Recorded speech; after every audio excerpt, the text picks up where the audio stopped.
what else has changed about like the bar scene and the atmosphere in Portland since then? Portland's a crime scene, an ongoing crime scene. I mean, that I was just up there a couple, I want to say, 3 or 4 months ago, and it literally, the town we grew up in was really, really amazing. It was clean. You wouldn't find a cigarette butt on the ground. You wouldn't, there was nothing. It was really, really clean. In fact, I remember relatives and my parents' friends that would come in for the first time, and their first thing they'd say is, "This place is so clean." Wow, that is not something I you mean, would associate sparkling with Portland clean. You right would now. never see litter anywhere on the side of the freeway. Nothing. Wow.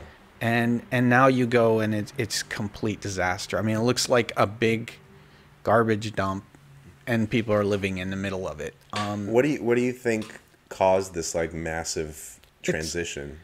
I think it's happening everywhere, and not to be a conspiracy theorist, but I'm going to It's be okay. a You should have conspiracy seen theorist. our guest last week who was Oh, talking really? about alien psychic communication with aliens. Oh, So okay. you're in good company. So we're Yes. fine. So, yeah, what is that called, by the way? That was called alien psychic.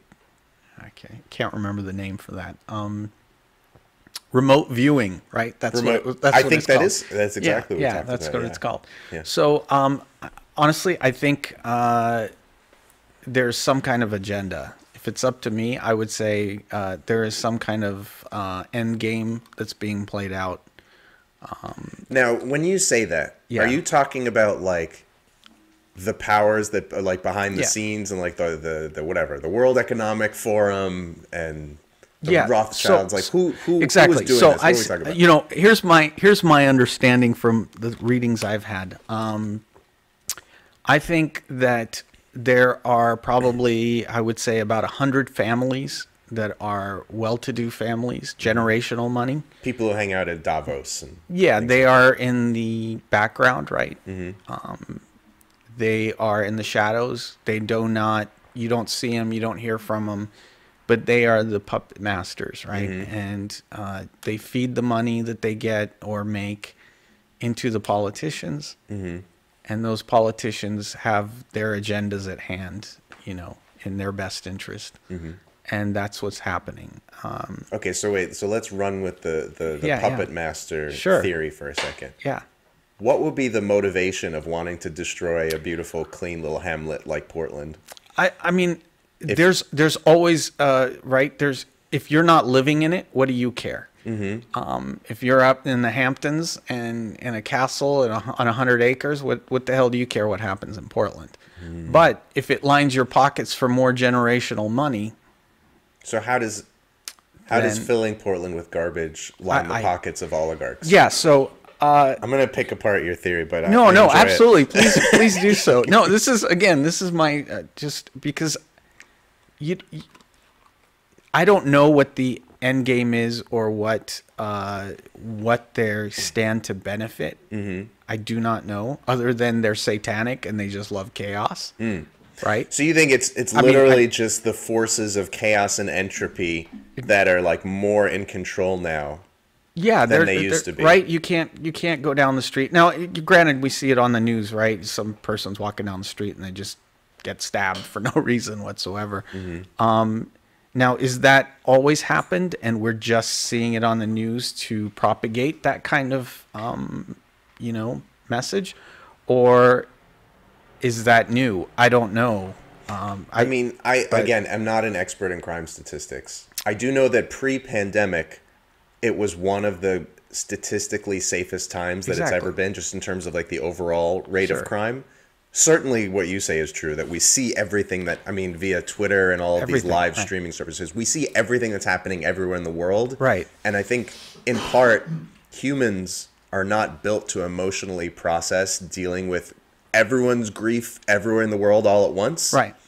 To make a reference to a movie that might win an Oscar tonight.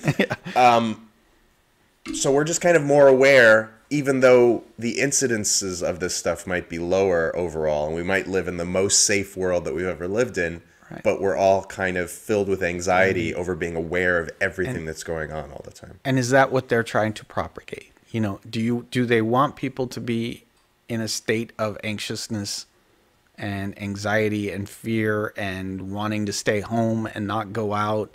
I don't, what is the end game? I honestly do not know. I just think that there's puppeteers in the background that grease the wheels in their benefit for whatever agenda they're trying to achieve. I think there's district attorneys in place that let criminals go for no reason. Yeah. I mean, that's certainly a thing. That's in Portland. That's in Northwest. everywhere, right? Yeah. So why? Why are they there? Why can't we get rid of them? We try to get rid of them, but somehow magically they don't get ousted. What is that? Let me approach this from another angle. So I have some buddies that I went to high school with who have lived in Seattle, not far away from Portland for many years. And they recognized when I would go visit them over the years that like there was a bunch of foreign investment in Seattle. Yep. And the real estate prices went through the roof. I know the same thing happened in Portland. Yep. And Seattle also used to be this like incredibly clean, maybe only less clean than Vancouver across the border, but like still very clean by American city standards. And then rapidly deteriorated. Yep. Like what is that? What's going on? That's again, it's the same thing. It happened at the same time in Portland as well. It rapidly declined. So is it, how about this? There's a phenomenon of like people buying up real estate and then just using it as like foreign investors buying up real estate. Chinese investors and others using it as like holding vessels for money, keeping the things empty. And then there's just like less housing available for people to buy because the prices go up on everything. And then that encourages like homelessness and that sort of stuff. Absolutely. Is that part of it? I mean, that's definitely part of it. I do know when my parents owned 2 condos in Vancouver, BC.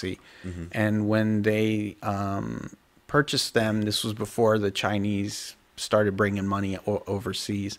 But when they went to sell, it was Chinese that were buying, and there was no real estate to be had.